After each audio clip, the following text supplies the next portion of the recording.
Olá pessoal, tudo bem? Sejam muito bem-vindos ao Quorum Concursos. Sigam lá as nossas redes sociais, Instagram e YouTube. Meu nome é Rodrigo Peçanha. Hoje nós vamos falar de direito processual penal.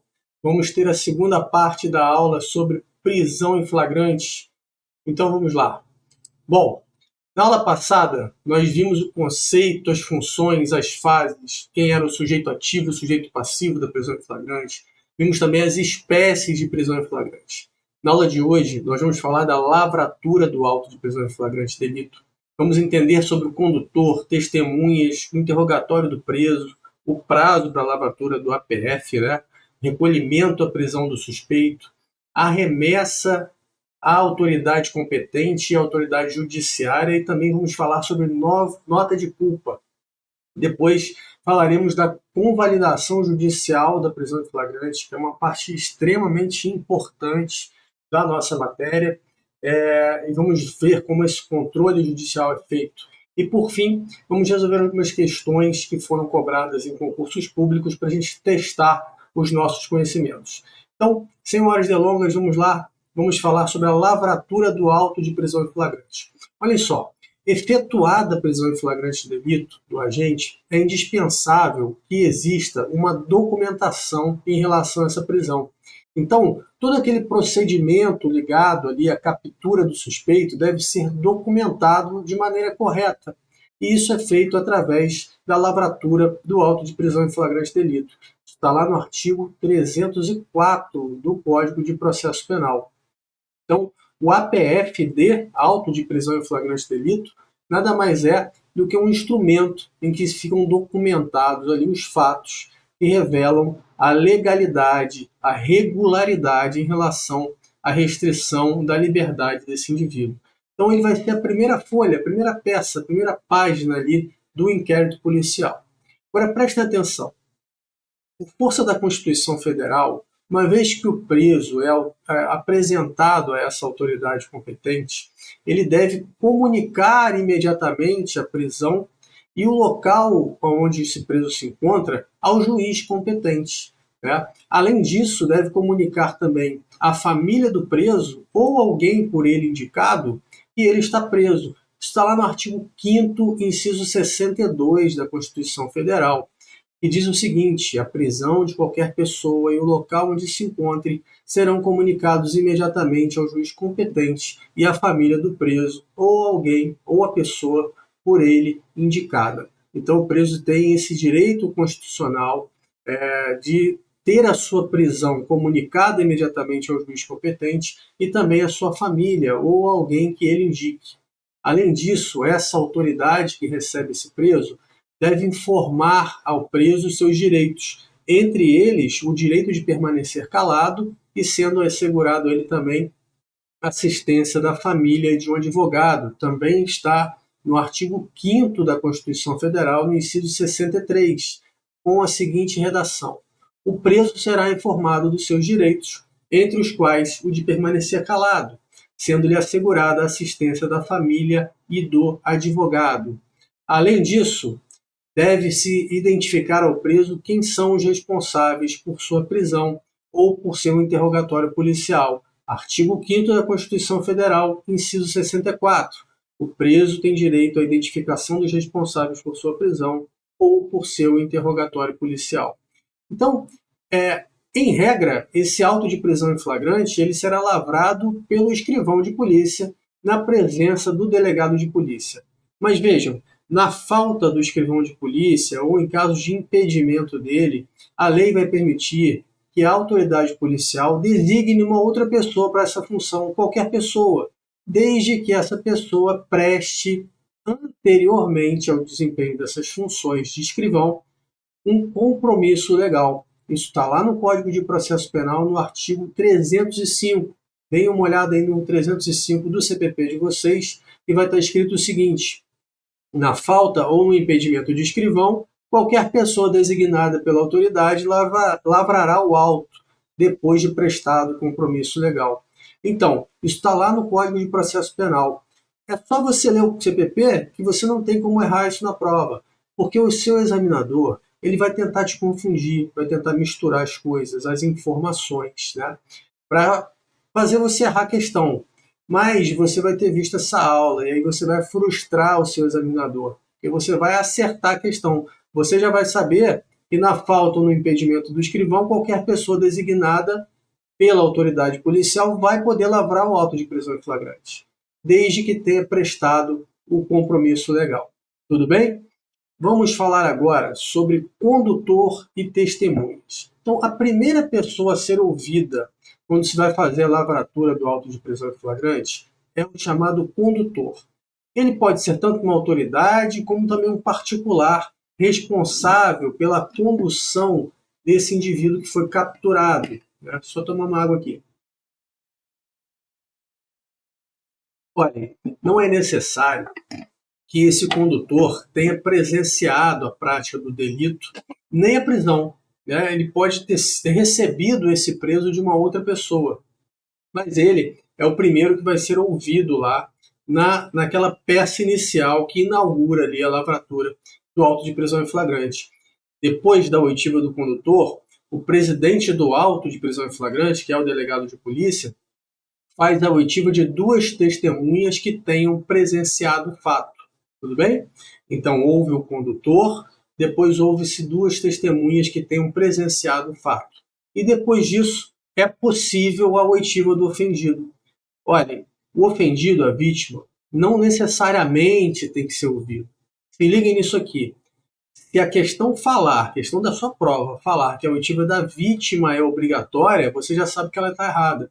A oitiva da vítima pode ser feita, mas ela não é obrigatória, ela não é imprescindível. Outra coisa importante para a gente ficar ligado: a ausência de testemunhas que tenham presenciado fato delituoso também não impede a lavratura do auto de prisão em flagrante. Isso aqui cai muito em prova, né?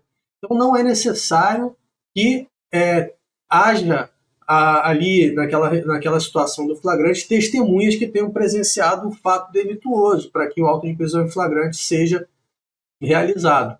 Nesses casos em que não existe testemunhas da prisão, além do condutor, preste atenção aqui, além do condutor, duas testemunhas que tenham presenciado a apresentação do preso à autoridade devem ser ouvidas. Então não são testemunhas que presenciaram o fato criminoso, não são testemunhas que tenham presenciado a prisão em si, mas sim testemunhas que tenham presenciado a apresentação do preso para a autoridade policial. Isso está lá no 304, parágrafo 2º do CPP.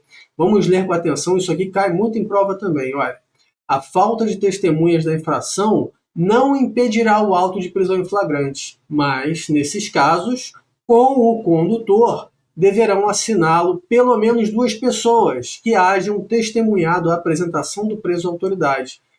Portanto, a falta de testemunhas da infração não impede o auto de prisão em flagrante. Mas, quando isso acontecer, além do condutor, duas outras pessoas que tenham testemunhado o preso sendo entregue à autoridade policial vão ali assinar testemunhando isso. Essas testemunhas aqui, essas testemunhas que vão dizer que viram o preso ser entregue à autoridade policial, elas são testemunhas que testemunharam o quê? Não foi o fato delituoso, nós já vimos, né? Também não é a realização ali de nenhum outro ato, é simplesmente a apresentação do preso à autoridade, tudo bem? Eles testemunham que viram o preso ser entregue à autoridade policial e tem que ser duas testemunhas. Essas testemunhas são chamadas, anota esse nome esquisito aí, de testemunhas fedatárias. Fedatárias, F-E-D-A-T-A com acento agudo, R-I-A-S, fedatárias, ou instrumentárias. Isso quer dizer que elas não são testemunhas de um fato, mas sim testemunhas de um ato. Qual ato? O ato da apresentação do preso à autoridade policial. Beleza? Bom, feitas essas considerações iniciais sobre o condutor, testemunhas, a gente entra agora no momento do interrogatório do preso. Olha o que eu estava falando para vocês até agora, que as testemunhas elas são ouvidas, né? A gente faz a oitiva dessas testemunhas. A vítima também é ouvida, o condutor é ouvido. Agora, no caso do preso, o que se faz é um ato um pouco diferente. É um ato que tem certas formalidades que devem ser seguidas. É o ato de interrogatório. Depois, portanto, da oitiva do condutor e das testemunhas, a autoridade policial vai realizar o interrogatório do preso. E aí, o delegado de polícia ele deve assegurar a esse preso diversos direitos constitucionais. Ele tem o direito de ser ouvido em sede de interrogatório policial, mas ele também tem o direito de permanecer em silêncio. Esse direito ao silêncio também está lá no artigo 5º da Constituição Federal, que vocês vão estudar depois nas aulas de Direito Constitucional com o professor Gervano de maneira bastante detalhada. Mas o inciso 63 do artigo 5º da Constituição Federal vai dizer para a gente que o preso será informado de seus direitos, entre os quais o de permanecer calado, sendo-lhe assegurado a assistência da família e do advogado. Então, o preso vai ser informado de seus direitos e entre esses direitos está o direito de permanecer calado. Esse princípio é um princípio do processo penal que nós vamos ver em outra aula, né, quando formos falar de princípios do processo penal. É um princípio que a doutrina dá um nome em latim para ele, que é o nemo tenetur si detegere. Né? Ninguém é obrigado a produzir prova contra si mesmo. Nós vamos ver isso com calma no momento oportuno. Na hora da lavratura do auto de prisão em flagrante, do APF, devem ser colhidas informações sobre a existência de filhos do preso. Então, é uma pergunta obrigatória que o delegado de polícia precisa fazer. Deve saber se o indivíduo possui filhos, qual a idade desses filhos e se eles têm alguma deficiência. Além disso, o nome e o contato de pessoas que possam vir a ser responsáveis pelo cuidado desses filhos. Isso veio incluído, pessoal, pelo Marco Civil da Primeira Infância, que é a Lei número 13.257 de 2016, que modificou lá o parágrafo 4º do artigo 304 do Código de Processo Penal, e agora ele diz o seguinte, que nessa lavratura do auto de prisão em flagrante deve constar a informação sobre a existência de filhos, a idade dos filhos, se eles possuem alguma deficiência, e o nome e o contato de eventual responsável pelo cuidado dos filhos dessa pessoa que foi presa.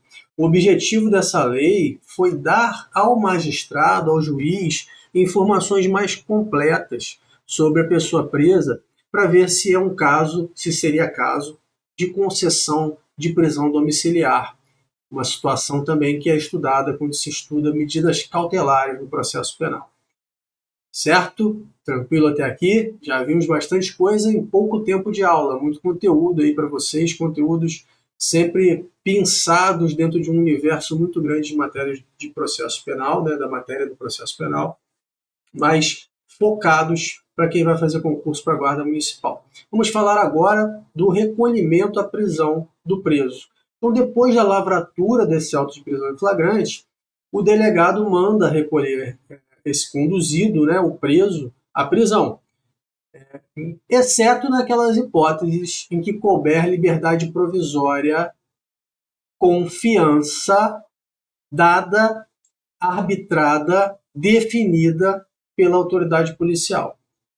Nós vimos isso na aula passada, estão lembrados? Nos casos de infração penal cuja pena máxima não seja superior a 4 anos, o delegado de polícia arbitra fiança. Está lá no artigo 322 do Código de Processo Penal.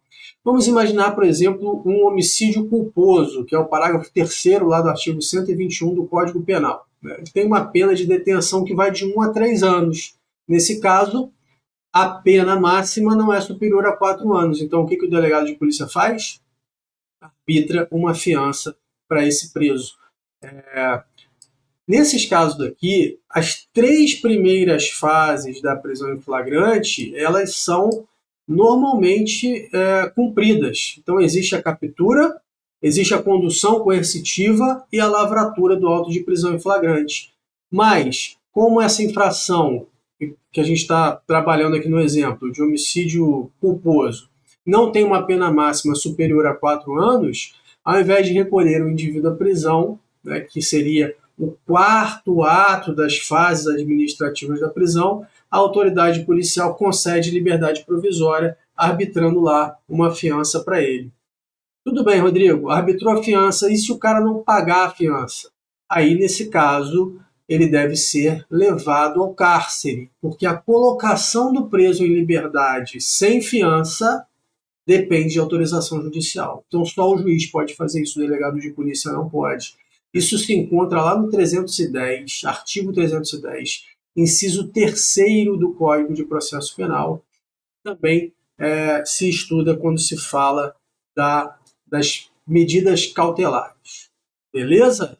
Olha, uma parte muito importante agora do estudo da prisão em flagrante é aquela que trata da remessa do APF, da remessa do auto de prisão em flagrante à autoridade competente. Nós não podemos confundir autoridade com atribuição para a lavratura do auto de prisão em flagrante, né, que é aquela autoridade do local onde se dá a captura do preso, ou do local mais próximo, se naquela localidade onde ocorreu a captura não houver. Então, essa é a autoridade com atribuição para a lavratura do auto de prisão em flagrante. A gente não pode confundir essa autoridade, que é o delegado de polícia, com a autoridade judiciária, que tem competência para julgar aquele processo. É o juiz que vai receber esse auto de prisão em flagrante. Se a autoridade competente para a lavratura do auto, que é o delegado de polícia, não tiver atribuição para os outros atos do inquérito policial, ele deve mandar o auto do inquérito, o auto de prisão em flagrante, para a autoridade que seja. Vamos imaginar um exemplo aqui, né? Um crime de competência da Justiça Federal. Tá? Um tráfico internacional de drogas, por exemplo, houve uma prisão em flagrante e esse conduzido, autuado por tráfico internacional de drogas, foi encaminhado para uma delegacia da Polícia Civil. A atribuição para julgar tráfico internacional de drogas é da Justiça Federal, não é da Justiça Estadual. Então, a autoridade com atribuição para investigar o tráfico internacional de drogas é o delegado da Polícia Federal. Mas nesse nosso exemplo aqui, o delegado de Polícia Civil recebeu esse preso. O que ele vai fazer? Vai soltar o cara? Lógico que não. Imagine que seja um município pequeno e que não exista ali sede da Polícia Federal. O que o delegado de Polícia Civil vai fazer nesse caso? Ele vai fazer a lavratura do auto de prisão em flagrante, mas ele não tem atribuição para continuar os outros atos do inquérito policial. Então ele vai encaminhar esse auto de prisão em flagrante para o delegado de Polícia Federal. E, ao mesmo tempo, vai encaminhar também para o judiciário, porque ele precisa comunicar essa prisão para o juiz. Beleza? O artigo 306, parágrafo 1º do Código de Processo Penal prevê que em até 24 horas após a realização da prisão, o APF vai ser encaminhado ao juiz competente. O auto de prisão em flagrante será encaminhado ao juiz competente. Como nós vimos anteriormente, nós não podemos confundir a obrigatoriedade da imediata comunicação ao juiz com a obrigatoriedade dessa remessa do auto de prisão em flagrante até 24 horas após a captura do preso. Então, a comunicação ao juiz competente ela é imediata. Logo assim que o preso é recebido, teoricamente, na prática isso aí não acontece à risca, mas para a prova você vai levar essa informação, que a informação é correta. Logo, então, que o preso é apresentado à autoridade policial, imediatamente ele comunica para o juiz, fulano chegou aqui preso. E aí ele tem até 24 horas para encaminhar a documentação, o auto de prisão em flagrante. Essa formalização desses documentos que nós estamos estudando aqui. Oitiva do condutor, das testemunhas, interrogatório do preso. Tudo bem? Se o acusado ali, o autuado, né, ele não informar o nome do seu advogado, é preciso também que seja encaminhada cópia desse auto de prisão em flagrante para a Defensoria Pública. Beleza? Outro ponto importante aqui, vamos tocando rápido assim, porque vocês estão vendo em vídeo, vocês podem pausar, volta o que não entendeu, e aqui a gente tenta colocar uma aula mais dinâmica até para aquelas pessoas que já têm uma noção do direito acompanharem de maneira mais fluida. Mas não se preocupem, se você não entendeu algum determinado pedaço da aula, você pode pausar, voltar, assistir novamente. Se persistir a dúvida, manda um direct para mim lá no Instagram ou para o meu Instagram pessoal, @delegado Rodrigo Pecanha, ou então lá para o curso Quorum, @quorum.concursos, que a gente vai respondendo aí na medida do possível. Tudo bem? Nós vamos falar agora de um outro ponto muito legal, muito importante, que é a questão da nota de culpa. O artigo 306, parágrafo 2º do CPP, diz que em até 24 horas após a realização da prisão, será entregue ao preso mediante recibo nota de culpa, assinada pela autoridade com o motivo da prisão, o nome do condutor e das testemunhas. Então, 24 horas contados do momento da captura, em até 24 horas, o preso recebe esse documento assinado pelo delegado de polícia, dizendo o motivo da sua prisão, quem conduziu esse preso, o nome do condutor e o nome também das testemunhas. Caso o preso não saiba ler, não possa ler, não queira assinar, 2 testemunhas assinam o recibo pelo preso, atestando o quê? Que foi entregue para ele, pela autoridade policial, aquele documento e ele se recusou a assinar, ou ele não podia assinar naquele momento. Enfim, não importa o motivo, caso ele não assine, 2 pessoas vão testemunhar que viram a entrega desse recibo ser feita. Voltamos aí àquelas testemunhas instrumentárias, estão lembrados? Ou fedatárias, estão aqui de novo essas 2. Importante ressaltar aqui que a nota de culpa não significa que o preso está confessando nada, nem que ele está aceitando as acusações que foram feitas para ele quando ele foi preso. É apenas a documentação do conteúdo da acusação para o cara não ficar ali preso sem saber por que foi preso, sem saber o nome de quem o conduziu, né, sem saber o nome das testemunhas que estão dizendo que viram que ele cometeu aquele crime. O nome, no entanto, nota de culpa, é muito ruim. Né? Na prática, acontece muito do preso não querer assinar, achando que ele está assinando uma espécie de confissão, porque você entrega para o cara um negócio escrito nota de culpa, ele diz, não vou assinar não, porque eu não tenho culpa. Né? Então o nome é muito ruim.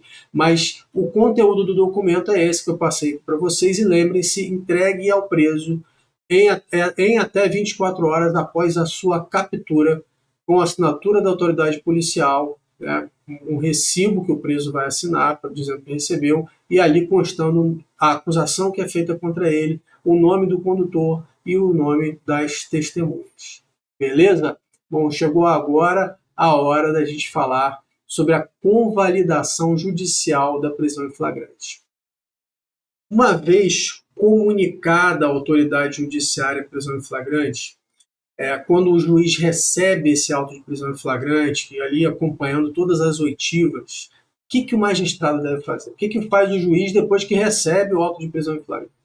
Quem vai nos dizer o artigo 310 do Código de Processo Penal.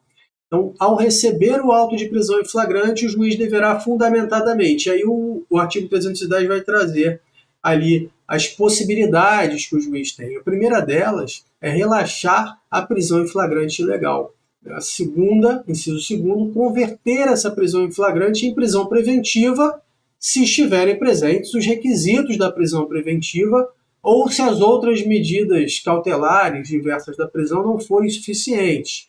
O juiz pode ainda, no inciso 3º do 310, está dizendo, conceder liberdade provisória com ou sem fiança. Então, a primeira possibilidade é o relaxamento da prisão ilegal. A primeira coisa que o juiz vai ver é se aquela prisão é legal ou não. O juiz vai olhar lá o artigo 302 do Código de Processo Penal para saber se todas aquelas hipóteses de flagrante, né, flagrante próprio, impróprio, flagrante esperado, flagrante preparado, tudo aquilo que a gente viu na aula passada, ele vai enquadrar ali aquela situação de fato que ele está recebendo, documentado por meio do auto de prisão em flagrante, para saber se essa prisão é legal, se houve uma legalidade ali na construção daqueles atos que acabaram compondo a prisão em flagrante. Então, o primeiro passo é analisar a legalidade dessa medida de prisão. Se aquelas formalidades que nós já vimos não estiverem presentes, a prisão é ilegal. E aí o que o juiz faz? O juiz relaxa essa prisão. Relaxar a prisão ilegal é o juiz dizer: essa prisão não está correta, né? Essa prisão ela não cumpre ali os requisitos que são exigidos pelo Código de Processo Penal e, portanto, ela deve ser relaxada. Ela é uma prisão ilegal. Tudo bem? Independentemente disso, mesmo que a prisão em flagrante seja uma prisão ilegal, nada impede que o juiz decrete uma prisão preventiva ou temporária, que são medidas cautelares, que, como já disse para vocês, veremos em outra aula. Mas o juiz pode entender que a prisão em flagrante é ilegal e decretar uma medida diferente, uma medida cautelar de prisão preventiva. Então o cara, na prática, continua preso, apesar da prisão em flagrante ter sido ilegal, desde que os motivos da prisão preventiva estejam presentes, certo? Então a gente não pode confundir um juízo de legalidade da prisão em flagrante com um juízo relativo à necessidade das medidas cautelares. Então a primeira possibilidade é essa do juiz de entender a prisão ilegal e relaxar essa prisão. A segunda possibilidade é o juiz decretar a prisão preventiva se os requisitos estiverem ali presentes, como nós falamos. E, por fim, é a concessão de liberdade provisória com ou sem fiança. Então o juiz vai entender assim: olha, a prisão é legal sim, mas aqui nesse caso é possível a concessão da liberdade provisória. Esse cara não precisa responder a esse processo preso, ele pode responder a esse processo solto. Isso também vamos estudar lá nas medidas cautelares, beleza? Pessoal, olha só, com essas informações da primeira aula e dessa aula de hoje, vocês conseguem responder qualquer questão que tenha caído para a Guarda Municipal com muita tranquilidade, beleza? Nós vamos fazer aqui agora juntos duas questões que caíram em provas anteriores para a GCM e eu vou deixar para vocês também um material de apoio com um caderno com algumas questões de prova e também com os artigos mais importantes do Código de Processo Penal para vocês estudarem, beleza? Então vamos dar uma olhada aí agora. Então vamos lá, a primeira questão que nós vamos ver é essa daqui, da banca VUNESP, da Prefeitura de Guarulhos, em São Paulo, uma prova de 2022 para a Guarda Civil Municipal. Olha só o que fala a questão. Nos termos do Código de Processo Penal, apresentado preso à autoridade competente, ouvirá esta o condutor e colherá desde logo sua assinatura, entregando a este cópia do termo e recibo de entrega do preso. É correto afirmar que a falta de testemunhas da infração, olha aqui aquilo que eu conversei com vocês na aula, falta de testemunhas da infração, alternativa A, não impedirá o auto de prisão em flagrante. Beleza, até aqui tudo bem. Mas, nesse caso, com o condutor, deverão assiná-lo pelo menos duas pessoas, ok, que hajam testemunhado a apresentação do preso ao juiz competente. Como assim? O preso foi apresentado à autoridade policial. Ele não foi apresentado ainda ao juiz competente, o que vai acontecer só lá na audiência de custódia. Então já sabemos que a letra A está errada. Alternativa B, impedirá a elaboração do auto de prisão em flagrante, devendo a autoridade de polícia judiciária competente providenciar a elaboração de relatório, consignando a situação no qual será assinado pelo condutor e pelo menos duas pessoas que hajam testemunhado a apresentação do preso à autoridade. Também está completamente errado, né? Nós já vimos que a ausência de testemunhas da infração não impede a elaboração do auto de prisão em flagrante. Essa aqui você já eliminaria logo de cara. A alternativa C vai pelo mesmo caminho da B, dizendo que vai impedir a elaboração do auto de prisão em flagrante. E aí fala um monte de coisas aqui que a autoridade de polícia judiciária, o delegado de polícia deveria fazer, como providenciar relatório, assinado pelo condutor, um blá blá blá danado para tentar confundir a sua cabeça. Alternativa D, não impedirá o auto de prisão em flagrante. Opa, vamos ver, isso aqui até aqui está certo. Mas nesse caso, com o condutor, deverão assiná-lo pelo menos duas pessoas que hajam testemunhado a apresentação do preso à autoridade. Estão lembrados do que a gente falou lá em cima na aula? E, por fim, não impedirá o auto de prisão em flagrante, mas, neste caso, como condutor, deverão assiná-lo pelo menos 4 pessoas. Aqui está o erro, não são 4, são 2, né? Tá bom, Rodrigo, beleza. Mas onde é que está esse negócio, então? Vamos relembrar aqui. Olhem lá o que fala o artigo 304, parágrafo 2º do Código de Processo Penal. A falta de testemunhas da infração não impedirá o auto de prisão em flagrante, mas, neste caso, com o condutor, deverão assiná-lo pelo menos 2 pessoas que hajam testemunhado a apresentação do preso à autoridade. E foi exatamente isso que foi cobrado na questão, né? Pelo menos está aqui a alternativa correta, então é a D, não impedirá o auto de prisão em flagrante, mas, nesse caso, com o condutor, deverão assiná-lo pelo menos 2 pessoas que hajam testemunhado a apresentação do preso à autoridade. Beleza? Matamos com tranquilidade essa questão, simplesmente com a leitura do artigo 304 do Código de Processo Penal. Vamos para essa daqui agora e a gente fecha a aula. Quinta questão dessa banca aqui, FAEPOL, da Prefeitura de Cachoeiras de Macacu, no Rio de Janeiro, 2017. Olha o que fala a questão.